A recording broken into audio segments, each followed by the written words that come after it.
সারা ভারতবর্ষের যে দায়িত্বে আমি ছিলাম, সেখানে মানুষের মানে প্রথম বাঙালি হিসাবে কমিশনের দায়িত্ব পেয়েছিলাম ক্যাবিনেট মিনিস্টার র্যাঙ্ক জুডিশিয়াল পাওয়ার কমিশন করে।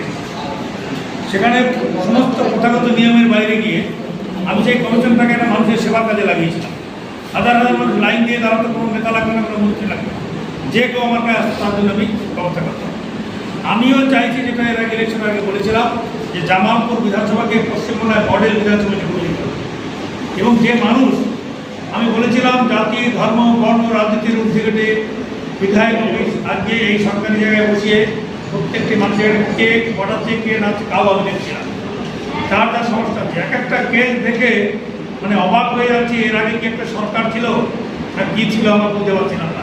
এইসব মানুষের দুর্বৃত্ততা দূর করতে পারেনি। আজকে যেভাবে একের পর এক ঘটনা দেখছি, খুন করে লাশ গুম করে দেওয়া হয়েছে, সিপিএম 2019 সেই কেস আমি হাতে নিয়েছি। সিআইডি ভবানী ভবনকে দিয়ে ওই কেস আমি উদ্ধার করবো, বিধানসভায় কেস তুলব। মানুষের ন্যায় পাওয়ার জন্য জামালপুরের কণ্ঠস্বরে আমি থাকি। আমি কারো কাছে মাথা ব্যথা করবো না, এবং এই ধরনের কেস যেটাই আসবে তার অ্যাকশন করতে আমি পার্সোনালি যে ডিপার্টমেন্টে আমি যাবো। এই ধরনের কেস, তারা দুটো ছেলে, একটা ছেলে মুগরা অঞ্চলে খুন করে গুম করে দিয়েছে 2009 সালে। পুলিশের কাছে গেছে, পুলিশ বলছে তোমরা এখানে সই করো, ব্যাপারটা দেখছি। মানে ব্যাপারটা পুরো আপোষ করে দিয়েছি। ওরা পুলিশ জেনেও তখন চুপ করে গেছে। 2009 সালের কেস। সরকার পরিবর্তন হয়েছে, তাদের দায়িত্ব ছিল এই কেসগুলো দেখা। আজকে আমি দায়িত্ব নিয়ে বলছি ওই কেস আমি ধরেছি 2009 সালের কেস। প্রয়োজনে এই কেস নিয়ে আমি হাইকোর্টে গেলেও যাবো। ওই বাবার মুখে যদি হাসি ফোটাতে পারি, তাহলে আমার এই দায়িত্ব নেওয়াটা আমার সার্থক ক্লিয়ার করছে। তবে ইতিমধ্যেই তো আমরা দেখলাম যে রাজ্য বাজেট পেশ হয়েছে। মোটামুটি এক প্রকার বাজেট নিয়ে আমজনতা বেশ খুশি। আপনি কি বলবেন বাজেট নিয়ে? দেখুন, এই সরকার যে জনগণের সরকার, এই বাজেট থেকেই তা স্পষ্ট। যে বাজেট একটা সরকার 15 বছরে যেভাবে পুরো অর্থ ব্যবস্থাকে মেরুদণ্ড ভেঙে দিয়ে চলে গেছে, 8,000 কোটি টাকা ঋণের বোঝা চাপিয়ে গেছে। আমরা নিজেরাই বিধায়কের দুশ্চিন্তায় দিলাম যে এই পরিস্থিতিতে কী করে একটা ভালো বাজেট দেবে। কিন্তু আমাদের মাননীয় অর্থমন্ত্রী, মাননীয় মুখ্যমন্ত্রী এবং মাননীয় প্রধানমন্ত্রীর এদের মানে ডাবল ইঞ্জিনের সরকার যৌথ প্রেরণায় যেভাবে একটি বাজেট দিল, এটা শুধু একটা বাজেট নিয়ে, এটা বলতে হবে স্বাধীনতার পরে আমাদের পশ্চিমবঙ্গ মনে হয় যে এই ধরনের বাজেটে প্রথম এত ভালো বাজেট। যে রাজনৈতিক দল করুক, আমি দায়িত্ব নিয়ে বলতে পারি প্রত্যেকটি সেক্টরকে কীভাবে তাদের দৃষ্টিভঙ্গি আকর্ষণ করেছে। প্রতিটি জায়গায় একটা মানুষ বা একটা সরকার কতটা বাস্তবমুখী হলে, কতটা মানুষের প্রতি দরদি হলে তারা প্রত্যেকটি সেক্টরে এইভাবে এগিয়ে নিতে পারত।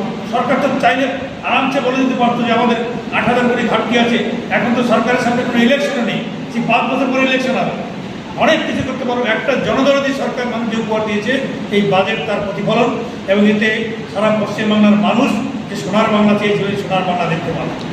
কন্ট্রাকচুয়াল স্টাফেদের ক্ষেত্রে দেখলাম একদম দরাজ, বিশেষ করে পার্শ্ব শিক্ষকদের দীর্ঘদিন ধরে বঞ্চনার শিকার হয়ে যাচ্ছে। সেই জায়গা থেকে 5,000 টাকা বেতন বৃদ্ধি, কী বলবেন? পার্শ্ব শিক্ষক, আইসিডিএ কোন সেক্টরদের ছুঁয়ে যায়নি। দেখুন, শিক্ষকদের যে নতুন কর্মসংস্থানের যে ব্যবস্থা করবে, প্রত্যেকটি, যদি আমি এক কথায় বলে, প্রত্যেকটি সেক্টরকে টাচ করে গেছে একটা গভর্নমেন্ট।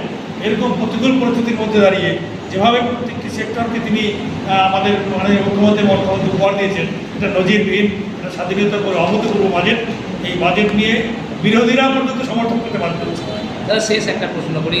এখন তো অধিবেশন চলছে, সেই জায়গা থেকে দাঁড়িয়ে জামালপুরের জন্য কী দাবি রাখবেন আপনি? জামালপুরের যে দাবিগুলো অলরেডি আমি এই বাজেট শুরু হওয়ার আগেই লিখে ডিপার্টমেন্টকে দিয়ে দিয়েছি। যেখানে জামালপুরের প্রধান, এখানে আপনার যে ব্রিজ, দুখানা ব্রিজের এখানে আমি দায়িত্ব দিয়েছি, সেই ব্রিজগুলো উচ্চ ব্রিজ করার জন্য আমি বলেছি। এবং এখানে যে রেল লাইনের সার্ভে করবে, রেল লাইনটার খবর দিয়েছি। দুটো যে ওভারব্রিজ রেলের ওভারব্রিজ রোড যে নারায়ণী রোড, সেই রাস্তার জন্য অলরেডি তারা পরিকল্পনা করেছে খুব তাড়াতাড়ি সেখানে কাজ শুরু হয়ে যাবে। এবার জামালপুরে একটা ইলেকট্রিক শ্মশানের দরকার, ফায়ার ব্রিগেডের ইন্সপেকশন হয়ে গেছে, জমি পুরো ফাইনাল করে জমি দিয়ে দিয়েছে সেখানে। আমরা এখানে ভিডিওর সাথে প্রথম এসেই অ্যাকশনে নেমে গেছি। তো জামালপুরও পশ্চিমবঙ্গের বাইরে নয়, জামালপুরও মানুষ উন্নয়নের যে ধাঁচটা এখানে এসে করবে, আর তার জন্য আমি বদ্ধপরিকর। বিশেষ করে বহু ইন্ডাস্ট্রিয়ালসটা আমার সাথে পার্সোনালি যোগাযোগ করছে, এবং আমি চাইছি যে হাইওয়ের যে এরিয়াগুলো আছে ওই এরিয়াগুলোতে ইন্ডাস্ট্রিয়ালদের কাছে আবেদন করছি, আপনাদের মাধ্যমেও আবেদন করছি, তারা আসুন। জিরো টলারেন্স, কোনো দালালি, কোনো চারনা পয়সা কাউকে দেওয়া লাগবে না, দায়িত্ব নিয়ে বলছি। তাদের যত রকম সহযোগিতা করার করবো, তারা আমার এই জামালপুর ব্লকে তারা ইন্ডাস্ট্রি করুক, সমস্ত রকম সহযোগিতা, এখানে মানুষের কর্মসংস্থান হোক। ইতিমধ্যেই আমার এই আবেদনকে বহু লোক যোগাযোগ করছে, এবং আপনারা আগামী দিন দেখবেন জামালপুর একটা ইন্ডাস্ট্রিয়াল হাব তৈরি হবে টাঙ্গিতে। Thank you.